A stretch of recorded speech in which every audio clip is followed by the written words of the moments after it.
Annonceurs, entrepreneurs, promoteurs et chefs d'entreprise, choisissez dès à présent votre meilleur partenaire média, Ideal Production. Ideal Production est basé à Cotonou au Bénin. Ideal Production, le partenaire exclusif de Sika TV en Afrique.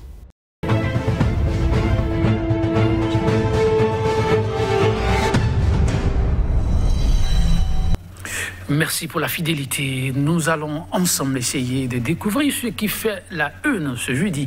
Déjà en position, quand je viens m'étonner. Bonjour. Bonjour Tony, bonjour également à nos amis téléspectateurs. Le temps passe vite, comme on aime à le dire, et c'est le mois d'avril qui s'achève. Un mois douloureux pour le peuple béninois.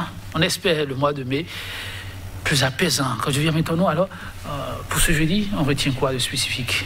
Non, pour rester dans votre dynamique et vous rassurer que ça va aller pour le meilleur du monde possible, dans la mesure où le quinquennat qui est en train d'être amorcé, c'est pour que le Béninois n'ait plus faim. Donc, Gaspilla nous propose ça ce matin à lire comme manchette.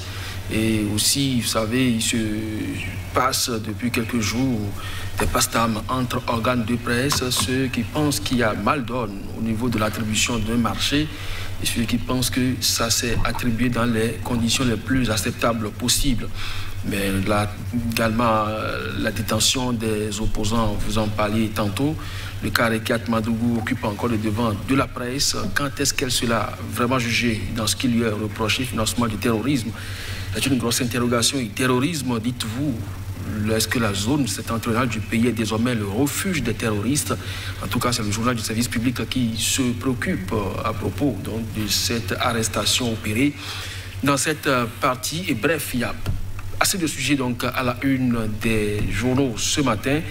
Et la moisson, elle est maigre, mais la qualité reste toujours de mise. J'imagine qu'ils ont hâte de découvrir. On va démarrer et ça va être avec quel quotidien? Parce qu'il y a info, et comme je l'ai dit tout à l'heure, écrit donc en manchette ce matin, quinquennat 2021-2026, pour que les Béninois n'aient plus faim. Eh bien, les dates des examens sont connues. Les parents inquiets pourront donc les consulter à travers ce journal, un examen de fin d'année, les dates désormais est connues. Et puis le journal nous propose à lire également affaire match Bénin-Sierra Leone, le drop goal de la CAF. Le journal La Boussole qui, à propos de ce marché, cette irrégularité constatée, obstination dans l'attribution du marché des salles numériques de l'APSIS-EP à Génie SA, une ministre de talent est celle dans les jeux de coulisses, écrit le journal Cour des comptes, Ismat Biochane Mamadou, nommée présidente. Et puis, coopération Niger-Bénin dans l'affaire Pouchmanké à Niamey, Cotonou Estrade en douce, le capitaine Sani Gourouza. La Nation, cette fois, première mandature de la Cour des comptes, Ismat Biochane Mamadou, promu présidente. Et puis, pour sa brillante réélection, Patrice Talon reçoit les félicitations de Louise Mouchoui Kabo. Et puis, insécurité dans la sous-région ouest-africaine, le Nord-Bénin, nouvelle zone de repli des terroristes. C'est une interrogation à la une de ce journal. L'Afrique en marche, cette fois, détention arbitraire, libération du Haïvor. La Fondation René Cassin soutient les demande. Et puis, loi numéro 2020-34 du 6 janvier 2021, du talon au talon 2, encore des taxes et les morts peuvent conduire désormais en prison. Après le département d'État des USA, le gouvernement béninois fait profil bas. Alain Roula perd son latin aiguisé contre les opposants. Le journal Le Déchaîné du jeudi, eh bien, la guerre des Garis. Eh bien, vous avez donc à lire ces photos illustratives pour vous en rendre compte. Il y a désormais un Gari chinois qui va concurrencer un Gari béninois. Nous apprendons Nadine et Nadia Okumasu, des convictions. Passy, jumelle, propose le déchaîné du jeudi. Le politique, pour terminer, présumé coup d'État manqué au Niger, arrestation de l'instigateur Sani Gourouza au Bénin et puis mise en cause dans l'affaire présumée financement du terrorisme. À quand la comparution de Rekiat Madougou? Et puis après ces critiques déloyales sur la contribution et sur la presse béninoise, sur la constitution et sur la presse béninoise, Ayadi de plus en plus décrié sur les réseaux sociaux.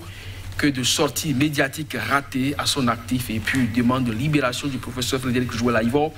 La Fondation René Cassin soutient l'initiative de l'IDGPA et de l'ASDC. Merci à vous, que je viens maintenant. Nous allons démarrer. Ça n'arrive pas souvent, pas le quotidien du service public. La nation a longtemps attendu ces choses faites. La Cour des comptes a désormais un visage. Oui, avec cette rencontre hebdomadaire des ministres et du chef de l'État, je veux parler donc du Conseil des ministres d'après élection. Eh bien, c'est la bonne nouvelle, peut-on dire aujourd'hui. Ismat Bio-Tchane, Mamadou Probi, président de cette cour-là. Alors, son travail est précis, donc apprécier les comptes de nos autorités dans une certaine mesure, même si les déclarations sont faites au niveau de la Cour suprême. Il est question aujourd'hui que la Cour des comptes puisse véritablement voir et certifier les différentes gestions ou la gestion qui est faite des biens publics par nos différentes autorités. Je crois que désormais la lutte contre la corruption a davantage d'armes aujourd'hui, mais vivement que cela se passe dans de bonnes conditions, parce que les institutions aujourd'hui, c'est pas ce qui manque à la République, mais c'est les personnes qui dirigent ces institutions qui posent problème. Et on ne va pas les nommer ici, mais vous savez quand même ce à quoi ont contribué les différents présidents d'institutions aujourd'hui pour la bonne marche de la démocratie dans la République. Il y a un président des États-Unis qui avait dit que l'Afrique, ce n'est pas une question d'hommes, mais beaucoup plus d'institutions fortes. Donc si ces institutions peuvent vraiment valablement faire leur travail, ça dépendra de la tête. Et là-dessus, je crois que Dame Ismat Bio-Tchane, les tout prochains jours va nous prouver si vraiment elle a les coups des franches et si elle mérite vraiment ce poste. On attend, oui, de voir. Mais une grosse interrogation à la une du quotidien qui fait, depuis hier, réagir. Quand je vis maintenant la grosse interrogation, le Nord-Bénin refuge désormais des terroristes. Oui, je ne crois pas que ce soit une bonne nouvelle pour la République que de pareils titres soient quand même à la une des journaux, mais puisque le journaliste n'invente pas le fait, il apprécie, et bien c'est ce qui peut vraiment en découler quand on se rappelle l'assassinat du guide touristique Bédi dans le parc de Pendjari et les derniers événements à la veille des élections présidentielles, et aujourd'hui un terroriste qui serait donc arrêté dans cette partie, cet endroit du pays, eh bien ça donne à craindre. Et quand on sait très bien que cette partie fait quand même frontière avec certains États aujourd'hui perturbés par les terroristes, le Burkina Faso et le Niger aussi, eh bien il est à craindre parce que le Nord-Bénin est devenu une zone de repli pour ces terroristes, c'est vrai. Il n'y a pas encore des actions de leur part sur le territoire béninois, mais quand on apprend quand même que de leur fait, eh bien, il y a des pertes en vies humaines et qu'on va jusqu'à leur mettre la main dessus dans la région, je crois que ça doit pouvoir préoccuper les autorités en charge de la sécurité et de la défense du territoire national afin que des mesures idoines soient prises pour que non seulement cette zone soit sécurisée, mais qu'on anticipe également leurs faits et gestes. Vivement l'anticipation que devient maintenant de notre politique avec l'Afrique en marche, le cas Jouel-Aïvo.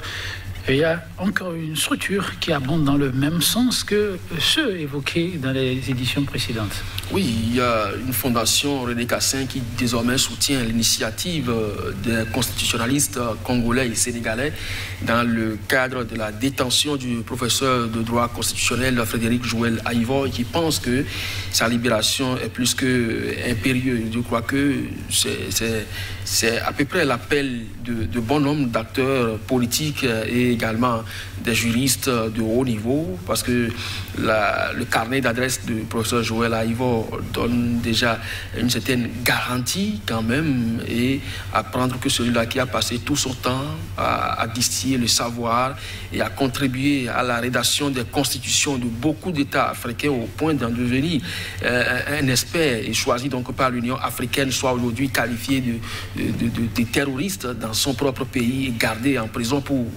quel chef d'accusation, alors que de toute façon la justice ne l'a pas encore condamné. Il a bénéficié quand même d'une certaine présomption d'innocence. Alors je crois que de ce point de vue, eh bien, ces différents appels vont effectivement dans le sens de cette présomption d'innocence à partir du moment où il n'est pas accusé et qu'on ne comprend pas pourquoi on lui donne 3 mois de prison avant donc de connaître de son sort. De toutes les façons, c'est entre autres appels aujourd'hui à sa libération. Et ici, les autorités pouvaient comprendre la portée de ces messages et surtout le tort qu'elle cause aujourd'hui à ces étudiants qui devaient bénéficier de l'enseignement de ce professeur. Je crois que ça va dans toute logique qu'il recouvre quand même sa liberté. Maintenant, on va faire, quand même, c'est le jeudi, le déchaîné du jeudi. Ensuite, revenir à d'autres quotidiens, si le temps nous permet.